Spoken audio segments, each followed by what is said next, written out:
Oi, oi, oi, pessoal, Prof. Camila, tudo bem?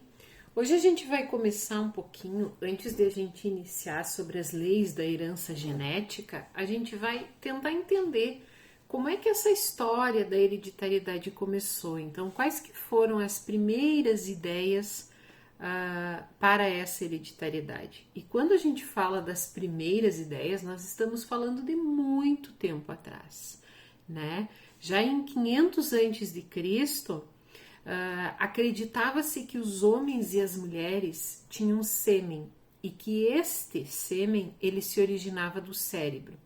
E segundo Alcmeon de Crotona, o sexo das crianças, dos filhos então, era determinado pela preponderância do sêmen de um dos genitores. Hoje a gente entende essa ideia, a gente na verdade não consegue nem entender, né, como é que chegaram a pensar nisso. Mas que bom que alguém se preocupou lá em 500 antes de Cristo a tentar entender como é que as características eram transmitidas de uma geração para outra, porque foi graças a essas hipóteses, essas suposições que hoje a gente dá risada, é que a genética se constituiu.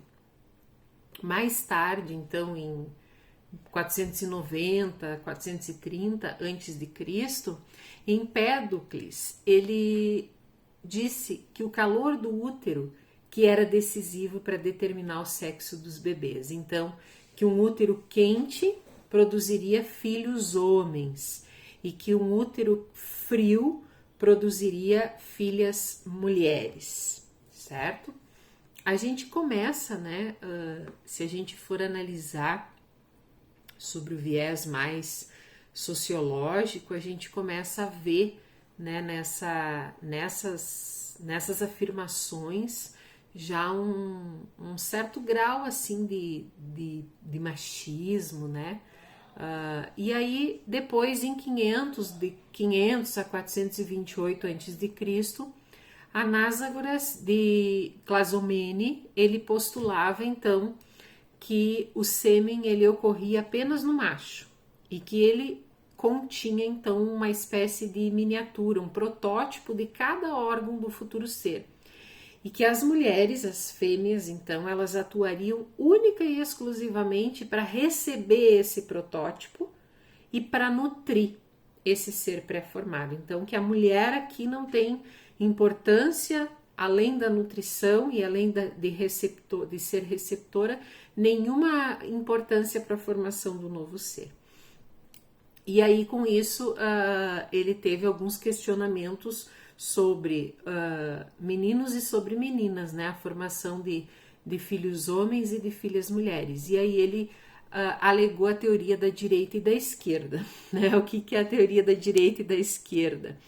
Que os meninos eles eram gerados no lado direito do corpo e que as meninas eram geradas no lado esquerdo, tá? Então aquele protótipo que se localizasse no lado direito seria um menino e os protótipos que fossem localizados, né, que fossem colocados na mulher no lado esquerdo seriam meninas.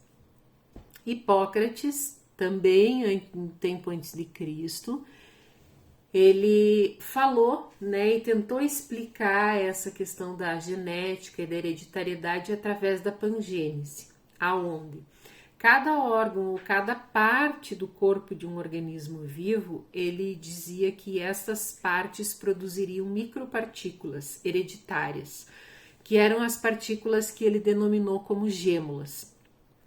Ele disse que estas partículas, estas gêmulas, então, elas migrariam para o sêmen do macho e da fêmea, né? Então volta a ideia de que a mulher tem sêmen e que seriam transmitidas aos descendentes no momento da concepção.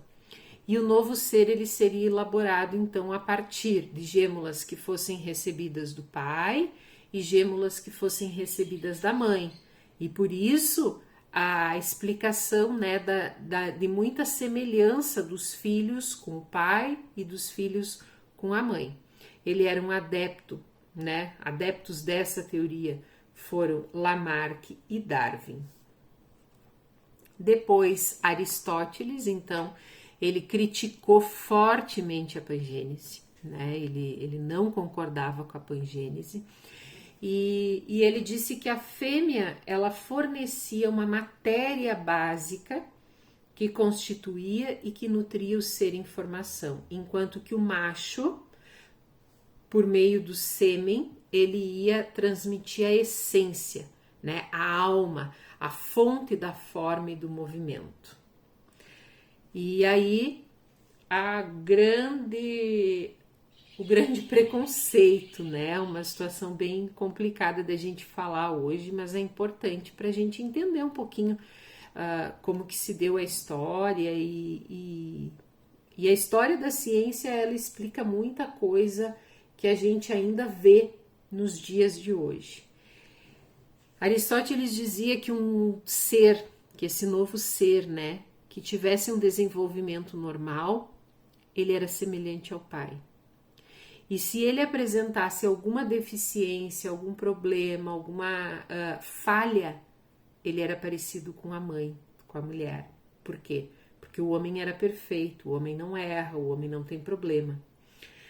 E desenvolvimento com grandes falhas, né, com grandes problemas, ele alegava que essas características elas estavam vindo dos avós, então vinha de gerações anteriores. Harvey, já em 1578 a 1657, ele propôs, então inovou muito, né? Ele propôs que todo animal ele se origina de um ovo. E acreditava-se que o ovo produzido pela fêmea, ele precisava ser fertilizado pelo sêmen que era do macho, para depois ter ou dar origem a um novo ser. E que todo o material necessário para produzir um novo ser, ele já estaria presente nesse ovo. E ele só precisava ser modelado, então. E o material que constituiria o novo ser teria de ser produzido à medida que o desenvolvimento fosse acontecendo. Grill, em 1641 a 1711, sugeriu então que o grão de pólen, né, primeira vez que se falou das plantas, sugeriu que o grão de pólen era um elemento masculino da reprodução das plantas com flores, porque até então ninguém falava das plantas, né? E aí no século XVIII nós temos a teoria da pré-formação, né, que considera a existência de um ser pré-formado e que este ser pré-formado ele está contido no ovo e que o desenvolvimento consistiria no crescimento desse ovo. Aí temos dois grandes grupos, né, de defensores dessa teoria da pré-formação, os ovistas e os espermistas. Os ovistas defendiam então que este ser pré-formado ele estava no óvulo e que o óvulo era da mulher. E os espermistas que o ser pré-formado estava no esperma. Para a teoria da epigênese, né, o ovo fertilizado ele continha um material que era inicialmente amorfo, então sem vida, mas era um material que tinha um potencial para originar um novo ser e que se estruturaria e se desenvolveria ao longo do desenvolvimento se tivesse as condições adequadas para esse desenvolvimento. E aí a gente já vê o Anthony Leeuwenhoek, né, em 1667, aonde ele descobriu que o sêmen expelido pelos machos, ele contém uma grande quantidade de criaturas microscópicas. E aí ele chamou isso de Spitz. No interior de cada Spitz, então, deveria ter um ser pré-formado.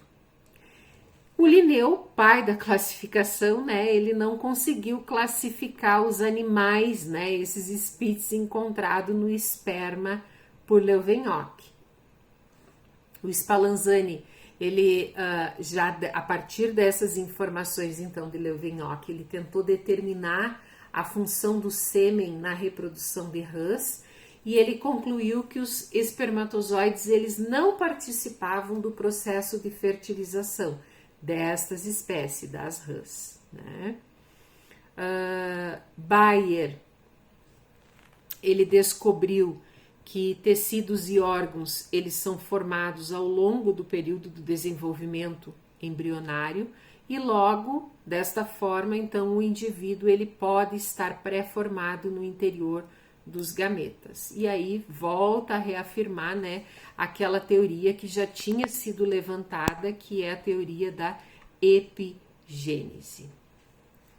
Em 1854, Charles Darwin então propôs que cada órgão do nosso corpo produziria cópias em miniatura de si e que estas cópias elas seriam lançadas na corrente sanguínea e da corrente sanguínea elas iriam até as gônadas. Durante o processo de fecundação, as gêmulas do pai e da mãe que vieram, né, foram oriundas de uma miniatura, né, de cada órgão, essas gêmulas elas iriam se encontrar e elas iriam dar origem ao que ele denominava de embrião. O Galton, em 1868, ele constatou que aquela teoria da pangênese, né, era válida, né? Por quê? Porque ele pegou e fez um trabalho com Weismann, onde ele cortou a cauda de camundongos durante 100 gerações. O camundongo nascia, cortava a cauda.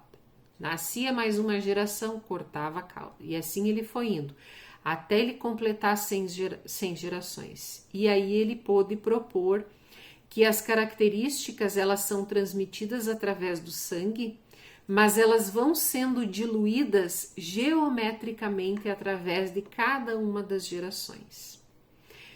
Todos estes pesquisadores, filósofos, cientistas que a gente comentou agora, que eu apresentei para vocês até agora, foram extremamente importantes para o pai da genética, para o Gregor Mendel. Gregor Mendel era um monge, né, que gostava muito, né, de estudar a ciência, de estudar a biologia, e graças a esse gosto dele, né, ele ocupou todos os espaços do jardim do mosteiro aonde ele pôde realizar os seus experimentos, tá? Então, quando a gente fala de genética, nós estamos falando de uma área da biologia que vai estudar a hereditariedade, né, que é essa transmissão das características dos pais para os filhos ao longo das gerações e que tem como Gregor Mendel o principal nome, o principal cientista austríaco que levantou as principais propostas e propostas que a gente ainda leva em consideração até hoje, né? Ele foi um cientista assim bastante à frente do seu tempo, né? Porque as conclusões que ele teve sobre a herança biológica, elas só foram conhecidas e reconhecidas pela comunidade científica muito tempo depois, né? Aproximadamente uns 35 anos depois depois de Mendel ter publicado, é que elas foram reconhecidas. E o trabalho dele foi com ervilhas.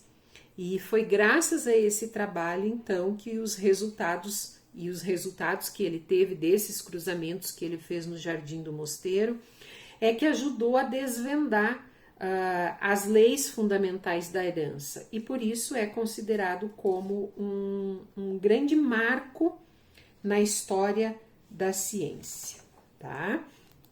Vocês poderão fazer a leitura do capítulo 1 do livro didático de vocês, que inicia na página 12, que conta um pouquinho sobre essa história, sobre a origem da genética e as ervilhas de Mendel como um material experimental. E aí, no próxima aula, a gente continua a ver sobre a primeira lei de Mendel. Beijinho, beijoca, até o próximo.